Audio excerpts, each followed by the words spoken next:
Good morning everyone, মৌসুমী লাইফস্টাইলে আরও একটি ব্লগে তোমাদের স্বাগত। সকালবেলা অন্যদিনের মতো রান্নাঘর দিয়ে শুরু করেছি ব্লগটা। এখানে রান্না চাপিয়ে দিয়েছি, কারণ এখন এত গরম পড়ছে, একটু বেলা হলে কষ্ট হচ্ছে। এই যে পটল একটু হালকা করে পেঁয়াজ টেয়াজ দিয়ে একটু হালকা করে কষা কষা করে করবো। আর এখানে ভাত চাপিয়েছি। আর কিছু রান্না তো হয়ে গেছে ইতিমধ্যে, চলো তোমাদের সাথে শেয়ার করি। চোখ মুখের অবস্থা দেখেছো? বেগুন ভাজা করেছি, পুড়ে পুড়ে গেছে, বুঝতে পারছো। শরীর ভালো নেই, রান্নাটা না করলে উপায় নেই তাই। আর এই যে উচ্ছে আর ডাঁটা দিয়ে মুগের ডাল, ওই যে পুরো সরাবো, হাতে জোর নেই, ওখানে ওষুধটা রাখা রয়েছে। ঠাকুর ঘরে গেছে আর আমার মায়ের সাথে গেছে উপরে। আমি ভালো লাগছে না, তো রান্নাটা না করলে তো হবে না, কোনো রকমের ব্যাগার রান্না করেছি। তোমাদের দাদা 6:30 পৌনে 7টায় বেরিয়েছে, যদিও এক্সাক্ট টাইম আমি বলতে পারবো না, কারণ আমায় ডাকেননি, চলে গেছে। ডাকেও না, শরীর খারাপ থাকলে তো মোটেও ডাকে না। অন্যদিন যদি টের পাই যে বেরোচ্ছে হয়তো ওঠার চেষ্টা করি, কিন্তু শরীর খারাপ থাকলে আমার টের পেলেও উঠতে দেয় না। তো কখন বেরিয়েছে জানি না। ওর মতো ঘুম থেকে উঠে গোপাল তুলে নিজের মতো একটু ঘরের সামনেটা ঝাঁট না দিয়েও বেরোয় না। আর একটু ঠাকুর পুজো করতে ভালোবাসে, তাই গোপালকে না তুলেও যায় না। এগুলো ওর মতো নিজের মতো করে টরে চলে গেছে। আর তোমাদের বলেছিলাম সেদিনকে কোথায় যাচ্ছি কি তোমাদেরকে ভিডিওতে দেখাবো, কিন্তু আমার তারপরে এত চেস্ট পেন হচ্ছিল যে আমি ঠিক করে ভিডিও করা তো দূরস্থ, আমি করতেই পারিনি। তবে আমি কিছু ছবি তোলা হয়েছে, মাম তুলেছে, বড় মামা তুলেছে, সেই ছবিগুলো তোমাদের সাথে এই ভিডিওতে অ্যাটাচ করে আমি জুড়ে দেবো। তার আগে বলি আমি কোথায় গেছিলাম। সেদিন ছিল আমার মাসি মেশোর 45তম অ্যানিভার্সারি। তো সব আত্মীয়রা এসেছিল, আমিও গিয়েছিলাম। সেখান থেকে বেশ কিছু ছবি আছে, আমি তোমাদের অ্যাটাচ করে দেবো। আর দেওয়ার সময় আমি দেখিয়ে দেবো কোনটা কে মোটামুটি তোমরা কিছু মানুষ চেনো, কিছু চেনো না, তো সেখানে আমি দেখিয়ে দেবো কোনটাকে। আর হ্যাঁ, প্লিজ আমার আওয়াজটা কনসিডার করো, বুঝতেই পারছো শরীর ভালো না, আমি খুব জোরে কথা বলতে পারছি না। এমনি শরীর ঠিক আছে, কিন্তু চেস্ট পেনটা বেশিই হচ্ছে। কালকে ব্লাড টেস্ট আছে, ব্লাড টেস্ট করিয়ে ডাক্তারের কাছে যাব। আগের তো শুনেছি চেস্ট ইনফেকশন হয়েছে, কালকে ব্লাড টেস্ট করে তারপর ডাক্তার দেখিয়ে চেস্ট এক্সরে করতে হবে। ওই দিনকেই করবো, কারণ আমি যে নার্সিংহোমে দেখাই ওখানে চেস্ট এক্সরে সব হয়, কিন্তু ব্লাড টেস্টের রিপোর্টটা তো সঙ্গে সঙ্গে পাওয়া যায় না, তাই ওটা আগের থেকে করে নিয়ে তাই যাব। তারপরে চেস্ট এক্সরে করে দেখি ইনফেকশন হয়েছে নাকি। অনেক রকম খারাপ কিছু শুনছি, কিন্তু খারাপ কিছু শুনে তো লাভ নেই। আগে সেটা আইডেন্টিফাই না করে খারাপ কিছু বলাও উচিত না, খারাপ কিছু শোনাও উচিত না। তো সেই জন্য তোমাদের সাথে শেয়ার করছি না। আর চলো এখানে মিঠি কি করছে দেখায়। আজকে মিঠির বেস্ট ফ্রেন্ডের বার্থডে, যত কষ্টই হোক যেতে হবেই, কারণ সেটা মিঠির বেস্ট ফ্রেন্ড, একদম ছোটবেলার বন্ধু। এবং একদম ক্লাস 1-এ যখন আমি উঠেছি তখন আমার বেস্ট ফ্রেন্ড, আর এখন আমি ক্লাস 4। ওদের সেকশন বদলে গেছে, কিন্তু ওদের বন্ধুত্ব বদলায়নি। কষ্ট, সেকশনটা ক্লাস 3-এই বদলে গেছে, বাট আমরা স্টিল বেস্ট ফ্রেন্ডস। তো যতই গিফট কেনা হোক না কেন, মিঠি নিজের হাতে কিছু না বানালে তো শান্তি হবে না। কারণ তোমরা মিঠিকে জানো, মিঠি আঁকতে ক্রাফটের কাজ করতে ভালোবাসে, আর সেখানে যখন ওর বেস্ট ফ্রেন্ডের জন্মদিন তখন তো ডেফিনেটলি ও করবে। তো সেটা কালকের ব্লগে শেয়ার করবো, যে মিঠির বন্ধুর বার্থডেটা। আর আজকে দেখো মিঠি কি বানালো ওর বন্ধুর জন্য। কি বানাচ্ছিস একটু সব আঙ্কেল আন্টিদের শেয়ার কর। এটা আমি অনেকক্ষণ আগে বানিয়েছিলাম। এটা আগে, হ্যাঁ এটা বার্থডে কার্ডটা বানিয়েছে। দাও ওপরটা ঠিক করে দেখাতে দাও। এবার ভেতরটা দেখাও। এই যে মিঠি আর মিঠির বন্ধু দাঁড়িয়ে আছে। সোজা করো বাবা। এটা আমার বেস্ট ফ্রেন্ড, এটা আমি। ওটা ওর বেস্ট ফ্রেন্ড, আর ওটা ওর বেস্ট ফ্রেন্ড দুটো চুল বাঁধে, আর ওর লম্বা চুল একটা বাঁধে। হ্যাপি বার্থডে, যে আমার বেস্ট ফ্রেন্ড, তাকে বললাম hope you enjoy your day joyfully and happily. লেখা আঁকা সব মিঠির। হ্যাঁ আচ্ছা, আর কি বানাচ্ছো যেন একটা দেখলাম।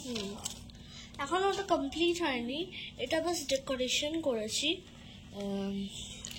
হ্যাঁ ডেকোরেট করেছি, এটা টিটার আচ্ছা, এটা কমপ্লিট করে নিক। এটা মনে হয় কি যেন একটা, আমি দেখিয়ে দিচ্ছি। এই যে এটা ডেকোরেশনটা করা হয়ে গেছে, এবার অন্য একটা কাপের মধ্যে আমি কিছু Colour পেপারস গুলোকে কেটেছি, মানে একটু চপ করে ছোট ছোট পিস করে কেটে দিয়েছি, কালার করে। দেন ডিভাইডটা হোয়াইট কাগজকে কালার করেছে, করে সেটাকে এবার কুচিয়েছে। দিব্যা আমার একটা বেলুন এনে দেবে, ঠিক আছে? সে এখন আনেনিও এনে দেবে। ওই বেলুনটা এইরকম হয় তো বেলুন, ওইটার ওপরটা কাটবো, ওপরটা কেটে এখানে স্টিক করে দেবো। বেলুনটা স্টিক করবো মানে এরকম রাবারের মতন টেনে এখানে লাগিয়ে দেবো। আর যে কাগজগুলো দেখালাম সেগুলোর মধ্যে ঢেলে দেবো। যেহেতু বেলুনটা আছে তাই বেলুনের মধ্যে ঢুকে যাবে ওই কাগজগুলো। আর যখন এরকম ভাবে টানবো তখন বেলুনগুলো তখন কাগজগুলো এরকম ছড়িয়ে যাবে। পপার, নিজে হ্যান্ডমেড পপার। হ্যান্ডমেড পপার বানাচ্ছে। মিঠির মাথাতেই এগুলো আসে। দেখো, কাঁচি, হাজার রকম পেন, কাগজ, কালার পেন্সিল সব নিয়ে ছড়িয়ে বসেছে। এই চলছে সকাল থেকে। আর আমার চোখ মুখের অবস্থা দেখো, কিছুতেই কমছে না। কালকে ডায়ালিসিসে খুব কষ্ট পেয়েছি। কালকে ডায়ালিসিস ছিল, কালকে বেশ কষ্ট পেয়েছি। এই গরমে ডায়ালিসিস নেওয়া যে কতটা যন্ত্রণা সেটা যারা নেয় তারা জানে। আর কিছু কিছু পেশেন্ট আছে, তাদের কেন এত ঠান্ডা আমি বুঝতে পারি না। এসি চলে ঠিক কথা, কিন্তু হালকা করে এসি চলে, ফ্যান চালাতে দেয় না। আর ওই যেই 9টা-10টা বেজে যায় খুব কষ্ট হয় বিচ্ছিরি গরমে। আমি তো ভেজা টাওয়াল নিয়ে রাখি, ছোট টাওয়াল, আমি নাক মুখ মুছি, শুধু চোখ মুখ মুছি, এত কষ্ট হয়। যাই হোক, চলো রান্নাটা শেষ করে নিই। আর তোমার দাদার জন্য একটু লেবু জল বানিয়ে রাখি, কারণ রোদ্দুর থেকে আসবে তো একটু পরেই, তখন এলে একটু লেবু জল দিলে একটু শান্ত হয় শরীরটা, এটা স্বাভাবিক না? তো সেটা বানিয়ে আমি ফ্রিজে রেখে দিই যাতে ঠান্ডা হয়ে থাকে, এলে একটু দিতে পারি। এই রোদ্রে এখন তো মার্কেটেও যেতে হয়, তো প্রচণ্ড প্রেশার পড়ে যাচ্ছে। যেমন কাজের প্রেশার, তেমনি বাড়িতে তো জানো কত ফ্যামিলি সাপোর্ট দিতে হয়, সব মিলিয়ে তাই একটু মিষ্টি দিয়ে লেবু জল করে রাখি, যাতে এসে পরে মিষ্টি লেবু জলটা খেতে পারে, তাহলে শরীরটা ঠান্ডা হয় না। সবসময় তো ডাব কেনা সম্ভব হয় না, আর এখন মার্কেটে যা ডাবের দাম হচ্ছে, তাই মিষ্টি দিয়ে লেবু জলটা করে দিই। চলো ঝটপট বানিয়ে ফেলি, নাহলে চলে আসলে ঠান্ডা হবে না, আর ও গরম খেতে পারে না, আর মিষ্টিটাও ভিজতে একটু সময় লাগবে। করে নিই।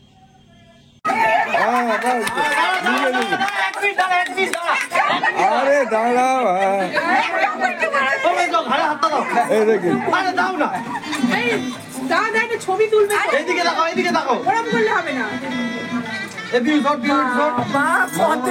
ও বেশ দিবাঙ্গুনি, এইদিকে তাকাও। না, হ্যাঁ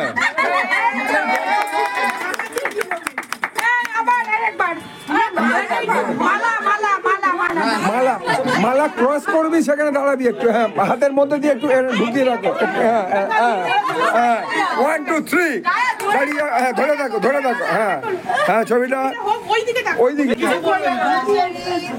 হ্যাপি অ্যানিভার্সারি।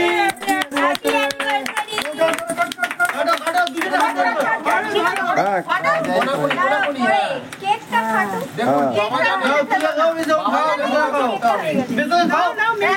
আরে শুভ মুহূর্ত চলে যাচ্ছে, হ্যাঁ নে, হ্যাঁ এটা হয়ে যাবে।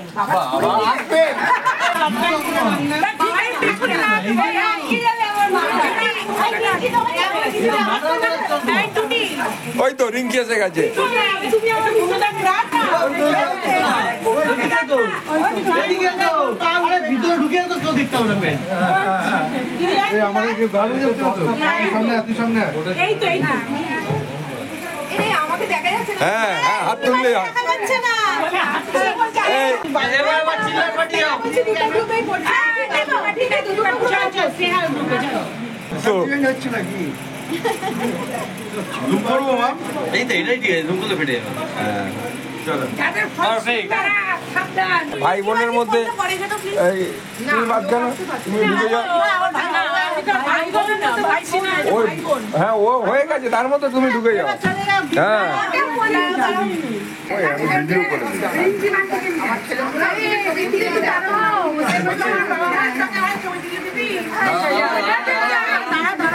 ও সব হয়ে গেছে। চলো এবার পরিচয় করাই। বুঝতেই পেরেছি এটা আমার মাসি আর মেশো, যাদের অ্যানিভার্সারি ছিল। আমরা দুজনেও একটা টুক করে ফটো তুলে নিলাম। সব সময় তো সুযোগ হয় না, না? আর এই যে আমাদের পরিবার, মা, আমার মা, আমরা 4 জন একসাথে। এই যে মায়েরা 6 ভাই বোন একসাথে, মায়েরা মোট 6 ভাই বোন। আর এই যে আমাদের মাস্তুতো বোন ভাই বোনেরা যত একসাথে। আর এই যে আমার মেয়েদের ছোট্ট বাচ্চাদের, মানে বাচ্চাদের গ্রুপ যেটা, আচ্ছা এইটা বলতে পারো প্রায় পুরো পরিবার একসাথে ছবি তোলা হয়েছিল। তো রান্না বান্না শেষ করে স্নান টান করে নিয়েছি আর চলে এসেছি ঘরে। এখন না শুলে পারবো না, এখনো বেশি বেলা হয়নি, খেতে দেওয়ার মতো হয়নি। আমি জানি না দুপুরে আমি নিজে খেতে পারবো কিনা, কারণ শরীরটা একটু ভালো লাগছে না, কিন্তু খেতে দেওয়ার মতো এখনো সময় হয়নি। তাই স্নান করে ঘরে চলে এলাম যে শোবো, আর শুয়ে শুয়ে ভিডিওটা এডিট করব, করে তোমাদের ছাড়বো। তো সেদিনকে যেটা বলা, সেদিনকে আমি বেশি ভিডিও করতে পারিনি। বড় মামা, মাম সবার কাছে যা ভিডিও ছিল সেগুলো নিয়ে তোমাদের সাথে শেয়ার করার চেষ্টা করলাম। চেস্ট পেন হচ্ছিল, আর তার চেয়েও বড় কথা মানে কষ্ট, দিনকে খুব হাঁপ লাগছিল। তার মধ্যেও যেহেতু সবাইকে পেয়েছি, তো তোমরা জানো সবসময় ঘরে একা থাকি, সবাইকে যখন পেয়েছি তখন একটু আনন্দ করার চেষ্টা করছিলাম। যতই কষ্ট হোক, জীবনে তো এখন আনন্দ মানুষের খুব কমে গেছে, তাই যেটুকু পাই চেষ্টা করি সেটুকু আনন্দকে মন ভরে উপভোগ করার জন্য। তো যারা যারা এসেছিল, মামারা, মাসিরা, মাস্তুতো ভাই বোনেরা, সবার সাথে কিছুটা গল্প করেও সময় কাটিয়েছিলাম। আর এটা সত্যি কথা, আমি এক জায়গায় গিয়ে একটা চেয়ারে মানে ঠু মেরে বসেছিলাম। আর লাস্টে একদম পুরো যখন খাবার দিচ্ছিল ফার্স্ট ব্যাচে খেয়ে চলে এসেছি। তো এটাই বলার যে আমি শরীর খারাপ লাগুক আর যা লাগুক, আনন্দটুকু করে এসেছি। আর ওই যেটা খুব বেশি সময় ছিলাম না, তো যেটুকু সময় ছিলাম সেটুকু সময় সবার সাথে গল্প করেছি। এখন তো কেউ কারোর সাথে দেখা হয় না, সবাই যে যার বাড়ির মতো, কখন কোনো অনুষ্ঠান হলে তখন দেখা করা হয়। এটা সবার ক্ষেত্রেই সেম, কারণ প্রত্যেকে এখন ব্যস্ত। তো তাই যেটুকু দেখা হয় সেটুকু সময়কে একটু আনন্দ করে কাটিয়ে নেওয়া, এই আর কি। তো সেটাই করেছি আমিও। আর হ্যাঁ, আমি গেছিলাম, তোমরা দেখেছো আমি দুপুরের দিকে গেছিলাম, তাহলে আমি রাত্রেবেলা অনুষ্ঠানটা হয়েছে। প্রশ্ন আসবেই যে তাহলে তুমি কোথায় ছিলে? আমার মাসির বাড়ি, মাসির শাশুড়ির বাড়ি কাছাকাছি সব। তো আমি যেহেতু কোথাও বেরোই না, ওই মাস্তুতো যা বলেছিল এর পরের দিন যেদিন যাবো নিশ্চয়ই দেখাবো। তো বলেছিল যে মৌসুমি আসছো যখন এখানে একটুখানি দেখা করে যেও। তো একটা সময় ছিল যখন গিয়ে খুব গল্প করতাম, বিয়ের পরপরই। ওদেরও তখন নতুন বিয়ে হয়েছে, আমাদেরও নতুন বিয়ে হয়েছে। খুব ওরা আমার বাড়ি এসে থাকতো, আমি যেতাম। কিন্তু ওই যে বললাম, প্রত্যেকে কর্মব্যস্ত, এখন কারোর সাথে কারো সেভাবে মানে দেখা হওয়া, যোগাযোগ হওয়া নেই। আর সত্যি কথা বলতে আমার এই অসুস্থতার পরে আমি এখন কোথাও যেতেও পারি না, আর সবাই যে যার বাড়ির মতো। আর ওই বাড়িতে না যাওয়ার আগে একটা কারণ, ওই বাড়িতে আরেক দাদা ছিলেন, তিনি ক্যান্সারে মারা গেছেন। মানে ওই মাসি, ওটা মানে তোমাদের দাদার নিজের ছোট মাসি। তো ওই দাদা তোমাদের দাদার খুব পিঠোপিঠি ছিল, খুব মিল ছিল। তো ওই ছোটদা চলে যাওয়ার পরে তোমাদের দাদা আর যেতে চায় না, গেলেও খুব কষ্ট হয়। এখন ওরা ফ্ল্যাটটা চেঞ্জ করেছে, নতুন ফ্ল্যাটে এসেছে বলেই তোমার দাদা গেছিল, নাহলে যেত না। বলে ওখানে প্রতিটা মানে অনেকটা কম, মানে ইয়াং এজে অনেকটা সময় দাদাদের সাথে কাটিয়ে যেত, একসাথে ভাইয়েরা বড় হয়েছে বন্ধুর মতো।